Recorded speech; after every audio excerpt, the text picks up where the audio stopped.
Finally time to get back on the road.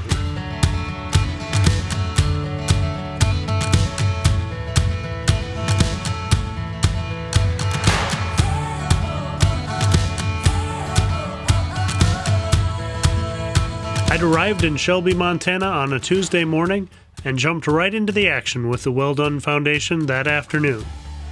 It was a great time and really informative. Everyone on the team and the Well Done partners were so welcoming and dedicated that the week flew by between long days in the field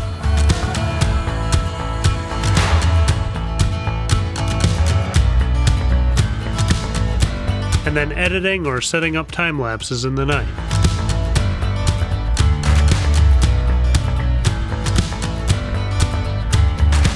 On Saturday, I cut out from the field around 4 so I'd have time to finish the first video edit before the deadline for Now You Know.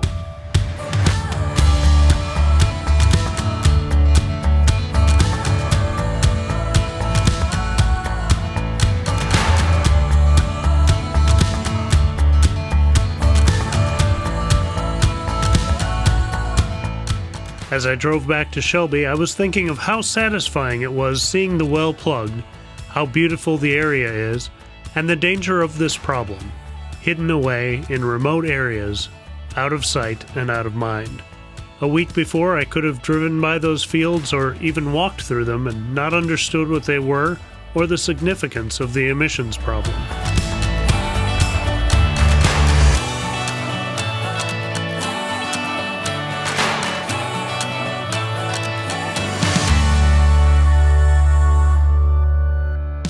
After I finished my editing, sometime after midnight, I moved the car back up to the RV lot to charge up so it would finish with a warm battery around checkout time. Packing up in the morning revealed the beating Elwood had taken through the week. The video doesn't do justice to the dusty layer of filth and bug guts. But the Model S proved to be a tank in the field, on the gravel, and on some really rutted field paths where no sedan had probably ever gone before.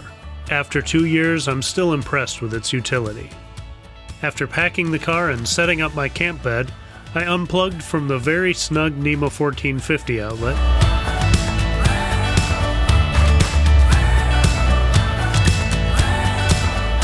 then made a stop in downtown Shelby to get some B-roll and drop off a copy of the video with Curtis at the Visitor Center.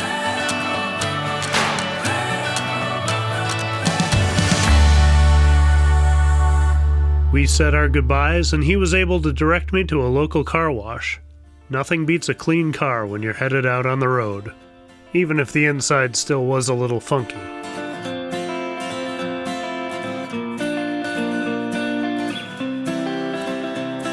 I pulled out of Shelby around 12:40 and drove to Great Falls with a monster tailwind. I'd hoped to make it to Glacier National Park on this trip, but that'll have to wait until spring. Another good excuse to come back here soon.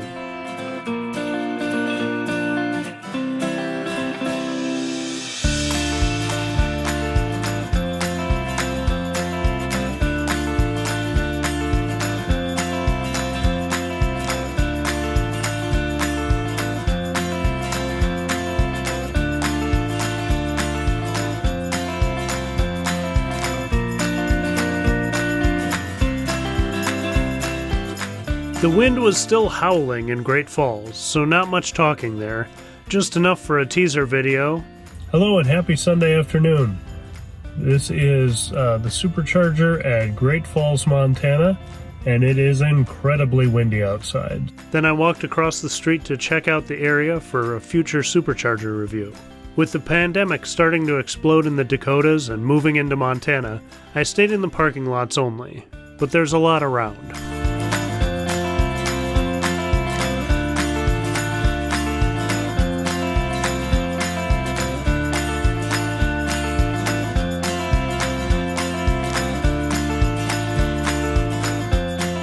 Before long, I was back on the road for probably the most beautiful stretch of the trip. I didn't go far enough west for the big mountains, and this stretch was dark on my way out, so it was all fresh views for me and a nice change of pace before the plains. I knew wildfires were raging across the west, but I was surprised by the smoky red wall of cloud I drove through on the way to Big Timber. Eventually the air cleared and I could enjoy the hills and twists of the road. The wind farms I passed reminded me of the ridge up by the well site, a growing line of new power generation overlooking what remains and the discarded wells of the old standard. People like to make the long tailpipe argument against EVs, that emissions are just pushed to dirty coal power plants. But coal is phasing out and shutting down faster than anyone expected. And it's happening in states all across the country because of economics. The renewable energy sources are making up a larger and larger part of our grid. That means EVs get cleaner every year. I know wind and solar and battery storage aren't perfect yet, but they're rapidly improving and deploying technologies. Gas production has had over 120 years of development, and there just isn't much more fuel efficiency that can be gained.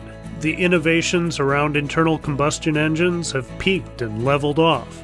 But we're not done with oil yet. Sorry, off on a tangent as I enjoy the scenery before pulling into Big Timber.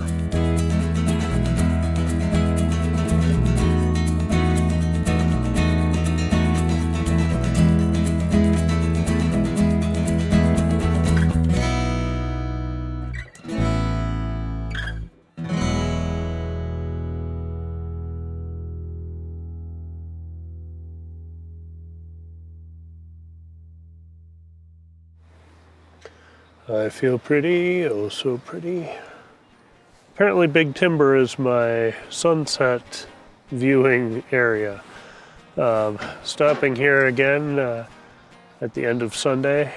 Got here really easy, huge tailwind behind me, and then a lot of it is downhill. So I got here with I think 18%, so more than even a better route planner thought I would get here with. And at the last stop then I just recorded a 1-minute teaser, which you may have already seen.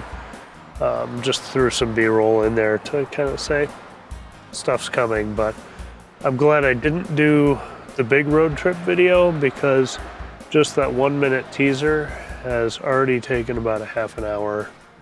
I mean, it took me like 10-15 minutes to edit, but then we're at about 45% uploaded because there's not a huge amount of connection here in Big Timber, so it's still at like about 45%, and I just kept supercharging because I was here, and then got up to about 92 or 94% and decided I may as well unplug because I definitely don't need that much to get down to Billings. The stretch from Billings to Miles City is pretty long, and so I will have to top up there, but I figured may as well not go to 100 and then go to 100 again. The wind has died down seemingly, so I don't know if I'll get that advantage of the tailwind, but elevation-wise, all of Montana is, higher than Minnesota. So I know last time when we came from Dickinson down back to Minnesota, it was all a slight downhill. So I think we're gonna get some advantage that way, and yeah, hopefully this finishes uploading soon so I can get on the road. I guess I probably could anyway, it's all wireless, but yeah, I'm not tethered to anything, so why don't I shut up and just get on the road? Good plan.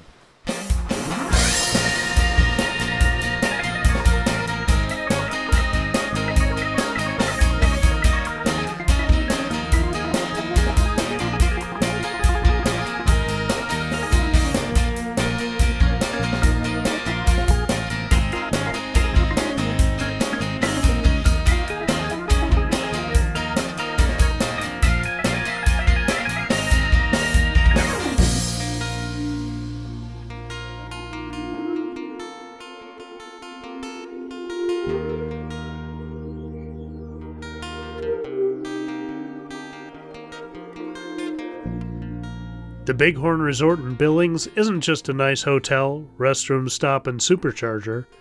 Apparently at night, the parking lot becomes a jackrabbit paradise. I don't know if it's the pavement still warm from the day or something about this time of year, but they were all over the place, just hanging out. It was nice that they were willing to share their domain, but from Rabbit Land, it was time to hit the road again for Miles City.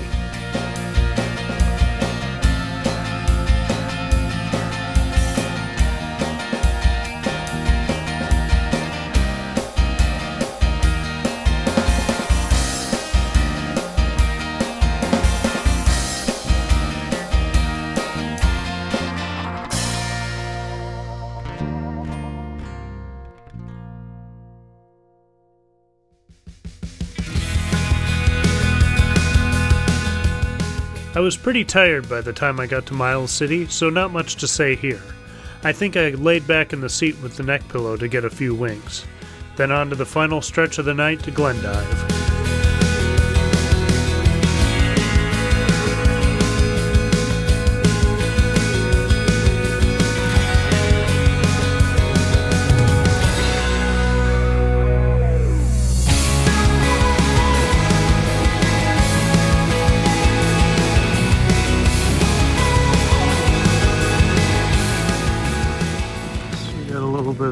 Icing. I don't know where else this guy would have parked, but maybe in the back. That means this 8 stall became a 4 stall, which is kind of a bummer.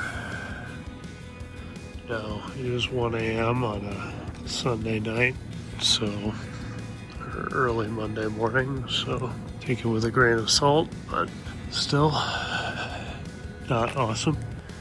Good morning, this is Glendive, Montana, my last stop in Montana. The hotel here has signs on the public restrooms that say they're for customers only, but the gal at the desk this morning was very pleasant and had no problem with me using it. So last night I got here about probably around midnight, set the charge to 85%, climbed in the back, slept for about 40 minutes or so, then got up when the car was charged and moved to another spot. Still climbed in the back and tried to sleep again, and I think slept till about 6:30. Just moved back onto the supercharger spot now and just again warming up the battery a little bit, getting a couple extra miles while I use the restroom, record this, and get ready to move along. Because this trip is self-funded, I've been trying to save money where I can, hence not going into the hotel and getting a room there. Obviously, if I was with my family, I'd be, changing that policy. But traveling alone and not knowing where I'd be stopping, I was originally planning on stopping at Miles City, but it's very bright there, and just seemed pretty exposed to, if people would be messing with you. But then as I was pulling out, I was noticing all the semis that are in the parking lot doing the same thing, that are all sleeping in the cars, and at least you wouldn't be offending the hotel that you're sleeping in the parking lot of. So just some food for thought. Speaking of food, again, because I'm trying to save a little dough on this trip, I just bought a bunch of bottled Soylents, not sponsored. Got some decent nutrition in it, not too sugary, all that kind of stuff, and comes in some good flavors. So my road meals have been that, and then I'll supplement. I like to, if I'm using a gas station or service station or something to use the restroom, I always like to buy at least one item there, just so it doesn't feel so using. I've supplemented that with like crackers or other snack foods, just to kind of keep the munchies at bay and just to have a little bit of variety. It's probably about 6:45 now.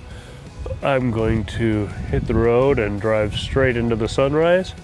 But it should be some nice GoPro shots, so check in with what's going on in North Dakota.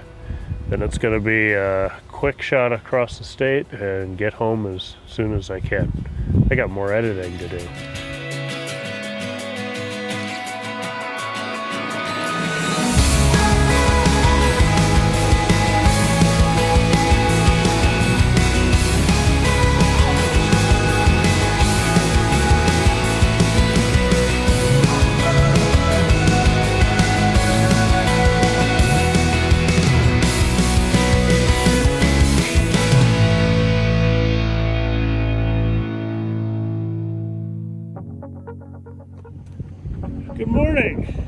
How have you been?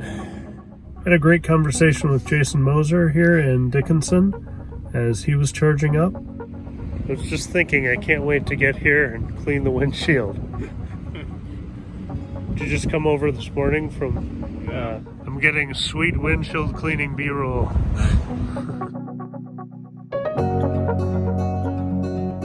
Stopped into the Cashwise Foods. I left with a ton of charge from Glendive, and now I'm really well charged up here, 91%. I think before I leave Dickinson, I'm going to swing down a couple blocks and check out the Dinosaur Museum, because I've heard that's fantastic, and I want to just kind of take a quick look around and see if it would be a good place to bring the family. So I'm guessing it will be, but I'm going to check that out quick and then get on the road and just power through North Dakota and Minnesota and get back home. The Dinosaur Museum is small but packed with some amazing things. I meant to cruise through in about 10 minutes, but spent about an hour there. Great displays, fossils, and information. And the adjacent museum of the Dickinson area is pretty cool too. I didn't shoot so much just so I don't spoil it, but I'd definitely recommend it. Plus, there's an added bonus of EV charging in the parking lot. Back on the road across the beautiful North Dakota plains, I was thinking back to something Jason said in Dickinson, and other comments from North Dakota Tesla owners familiar with the oil boom there. They talk about how the oil companies have come into these states promising jobs and prosperity, and in return get way too much control over policy. One example is the idea that they hold a deposit for closing new wells before they're even drilled. It sounds like a great solution to avoid the problem of orphaned wells, but what these North Dakotans were seeing was that the rule only applies to big companies, so they spin off small, unofficial entities to do the exploratory drilling, avoiding these requirement costs. Then if the well succeeds, they buy that small company back. If it fails, they aren't attached. Now, from my perspective, this is all hearsay, but it doesn't sound too far-fetched, and I'm guessing some would argue it's just being savvy businesses. But that's where we get into the responsibility piece. When the wells aren't sealed properly, is it the responsibility of a bankrupt company that barely existed in the first place? Technically, yes, but if there's no recourse against them, it doesn't solve the problem. Is it the responsibility of the bigger companies playing a shell game to avoid responsibility? Probably, but proving it, prosecuting it, and then closing the loopholes that allow it not only takes time, it takes political will and enforcement. Then is it the local, state, and federal governments who are responsible for standards, exception, and enforcement?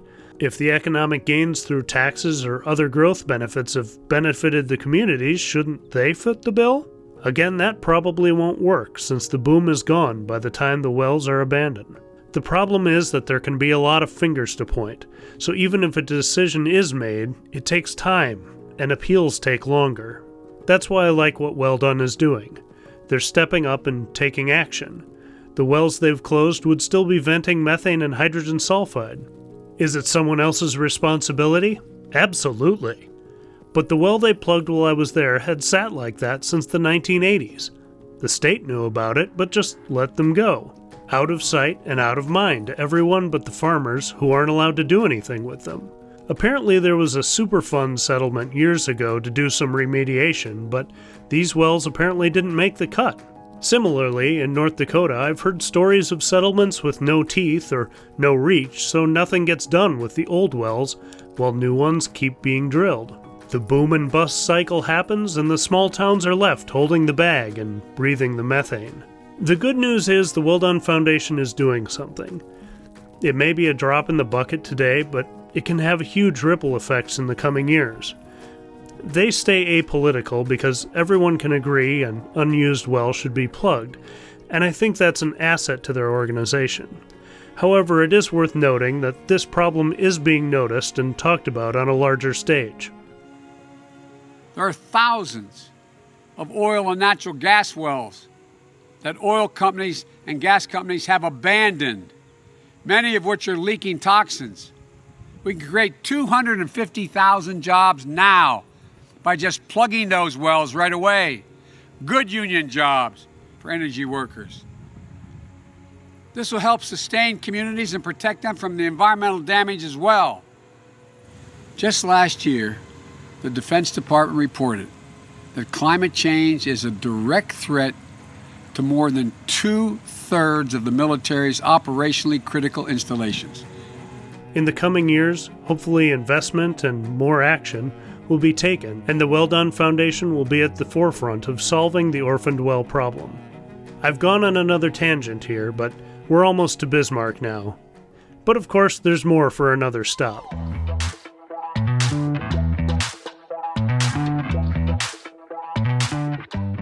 In Bismarck, I came across a new Model Y. The owners were road tripping from California and enjoying their first few weeks of driving electric. I hated to see them go, but loved to watch them leave. I wasn't far behind them as I hit the road for Jamestown.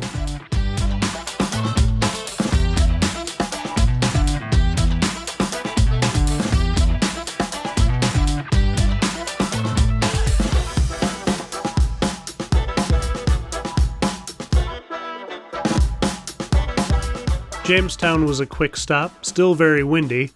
The teaser video on the Now You Know channel had just dropped, so I spent some time watching their show and responding to some comments and questions.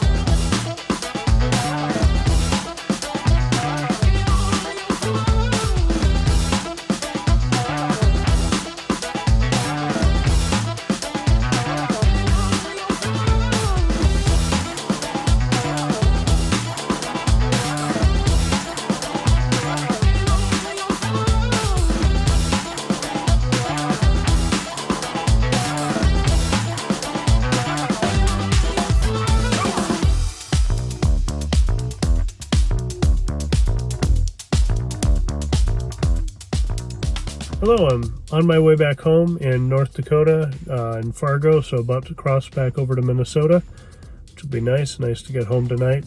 The Now You Know segment aired today, so that was cool. I got a few more subscribers, which was really nice. I came out of the little gas station here, the Casey's, and there was 420 subscribers. And that's really not my thing, but I know it's a funny thing in the Tesla world, so I was just about to take a screenshot of that, and it jumped to 424, so missed the photo op, but I have to say thank you to everyone who has subscribed. I hope this series is really cool, and you've enjoyed learning about the project like I did. So thank you, welcome aboard, and I hope we'll have a lot of fun going forward. Sorry about the boring in-car video here. It's still incredibly windy, which is great for my driving. I'm just sipping electrons as I go east, because that wind is coming out of the west super hard. So that's going to be great on my way home here. I'm actually overcharged now, so going to hit the road and get on to Alexandria, then home. Let's get moving.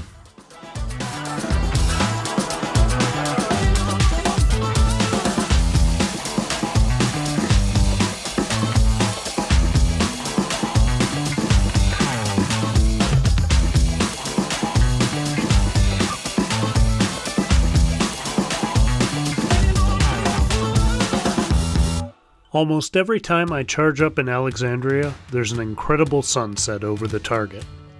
Not the most beautiful foreground, but pretty handy when it's open.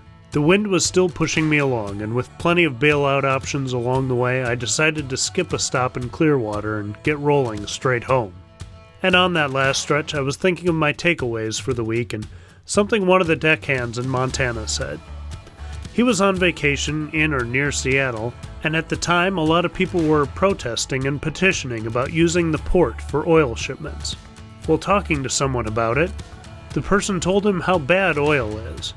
He pointed out the plastic in his vinyl siding, yard tools, and the fuel economy of his SUV. The guy didn't really have a problem with oil, he just wanted the benefits without the burdens of dealing with its production and transport. That story stung because I'm guilty of that myself. Of course, I tell myself I see it more clearly, but that's just what I want to believe. The truth is, there's a give and take. My EV has plenty of plastic in it. When we move to things like vegan leather, that's also oil-based. My wife works for a medical device company, and it's very clear to me how those plastic components are saving and preserving lives every day. Oil production isn't just going to go away completely, but we can make sure it's done responsibly and the existing spent wells plugged properly. And then there's our consumption part of it. In the next couple years, EVs are going to get more capable and more affordable. And even some heavy-duty applications like semis and tractors are starting to go electric. Even the new Hummer and other pickups will be electric soon. And I know they won't work for every application right away, but more and more trucks and SUVs have a hybrid system to save fuel. We're past the mid-2000s glut of monster SUVs and trucks with terrible mileage. Sure, they're still around and will be for a while, but there are fewer and fewer. That trend is going to continue. Most of the major auto companies are going electric, and more countries are requiring it over the next 2 decades. Global oil demand and production will go down. But there's one more piece and an admission I have to make after I get home. I pulled into our driveway just south of the Twin Cities of Minneapolis and St. Paul at 9:22. Between the drive out and back, as well as all the trips to and from the field, I drove 2,894 miles in the 8 days. An epic and exhausting trip where I learned so much. It felt so good to be home. But then there's that other thing. Nothing puts your shortcomings into focus like cleaning out your car, especially if you've been the only one driving it. But here I am. I made a point of trying to save every wrapper and bottle I could to illustrate just how much we consume, even when we're trying to be careful. But as I said, I really like to support the businesses that host the charging stations. So usually I go in and buy something, and most of the time that thing is either plastic itself or wrapped or bottled in plastic. So there's that responsibility thing again. Is it the manufacturer's responsibility to put their products in something that isn't plastic? Well, probably to some degree, but I'm the one in there buying it because it's right there and it's convenient. Joe Scott is a YouTuber I follow pretty closely, and he likes to talk about a lot of different climate change technologies and things, and that we need to invest in all of them that can be helpful. He likes to say we need to do all of the things. And I feel like that really fits with this responsibility discussion.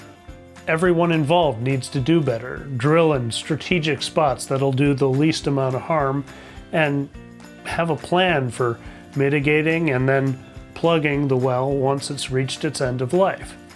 Then a strong regulatory environment where we're making sure people are following the rules and that everyone is following the same rules so that there's a level playing field. Maybe incentives or something to encourage companies to use more glass or aluminum, something that recycles better, as we're finding out that recycling plastic has been more marketing than reality. There's an education element to inform good buying decisions, and then it's us. The buck stops here with our decisions and our consumption. I originally wrote this in my daughter's playroom, and the amount of plastic around me was staggering. I could probably get rid of 2/3 of it and she wouldn't even notice. And I'm telling you that to let you know that I'm not trying to preach, we're all in the same boat. But if we can curb our consumption in the non-essential areas, it leaves room for medical devices and other important uses for oil products. A well that never needs to be drilled never needs to be plugged. This was a long one, and I appreciate you taking the trip with me. Thank you. If you'd like, please subscribe or like this video, but if you made it this far, you've done me a huge service just by watching this much. So thank you, have a great day, and let's go out and try to make the world a better place.